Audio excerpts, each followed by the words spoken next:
الحمد لله وحده والصلاة والسلام على من لا نبي بعده أما بعد فأعوذ بالله من الشيطان الرجيم بسم الله الرحمن الرحيم الله لا إله إلا هو الحي القيوم لا تأخذه سنة ولا نوم له ما في السماوات وما في الأرض من ذا الذي يشفع عنده إلا بإذنه يعلم ما بين أيديهم وما خلفهم ولا يحيطون بشيء من علمه إلا بما شاء وسع كرسيه السماوات والأرض ولا يؤوده حفظهما وهو العلي العظيم۔ اللہ رب العزت نے سارے ہی قرآن کو تو اپنی کلام کہا ہے، القرآن و کلام اللہ غیر مخلوق، لیکن اسی میں بعض کو بعض پر فضیلت دی ہے۔ ان میں یہ آیت الکرسی ہے۔ اس آیت میں اللہ جل جلالہ نے اپنی ذات و صفات کا بیان ایک عجیب و غریب انداز میں کیا ہے۔ آیت الکرسی میں اللہ کا نام اسم ظاہر اور ضمیر کے طور پر 17 مرتبہ ذکر ہوا ہے۔ سبحان اللہ، ایک آیت کے اندر 17 مرتبہ۔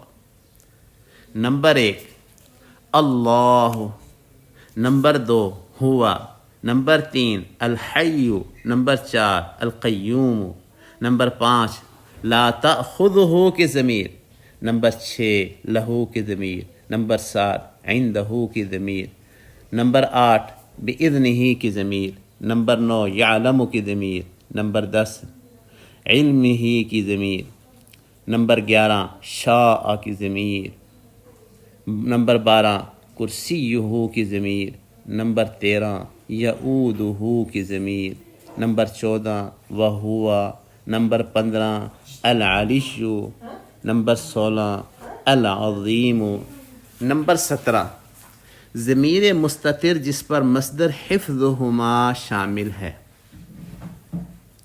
یہ ذرا تھوڑا توجہ سے سننے کی بات ہے، ہر آدمی کو کہ علمی بات ہے، علماء کو بھی خصوصاً سمجھ میں تو آ جائے گی، بعض کو توجہ دینی ہوگی، لیکن اس کو سننا چاہیے۔ فرمایا جس پر مصدر حفظہما شامل ہے، یہ مصدر مضاف الی المفعول ہے اور وہ ضمیر بارز ہے، اس کے لیے فاعل ضروری ہے اور وہ فاعل اللہ ہے، اور مصدر کے جدا ہونے کے وقت ظاہر ہوتا ہے۔ یقال ولا یعودہ ان یحفظہما ہوا،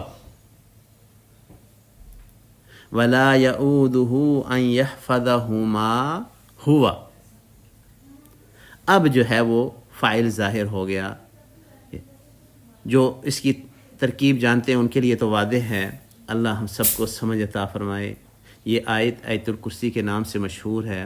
اس میں اللہ تعالیٰ کی ایسی مکمل معرفت بخشی گئی ہے کہ جس کی نظیر نہیں ملتی، اسی بنا پر حدیث میں اس کو قرآن کی سب سے افضل آیت قرار دیا گیا ہے۔ میری گزارش یہ ہے کہ اللہ کا نام تو انگلش میں، فارسی میں، کچھ زبانوں میں تو معروف ہے، لوگ لیتے ہیں۔ دنیا کی کتنی زبانیں ہیں، ایسے ہی اللہ کا نام کئی زبانوں میں ہے۔ اللہ کا نام تو ہر زبان میں جائز ہے، جائز ہونے کے درجے میں ہر زبان، لیکن میری گزارش یہ ہے کہ آپ اللہ کہا کریں، ساری دنیا والے اللہ کہا کریں۔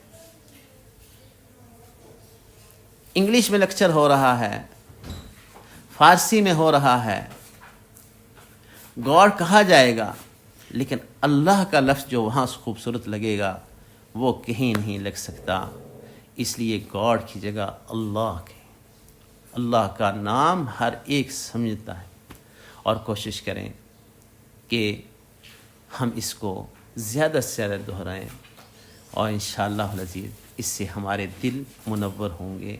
وآخر الدعوانا ان الحمدللہ رب العالمین۔ انشاءاللہ موقع ملا تو میں اس کے فضائل بھی احادیث مختلف جو ہیں وہ میں عرض کر دوں گا۔ اللہ جل شانہ عمل نصیب فرمائے۔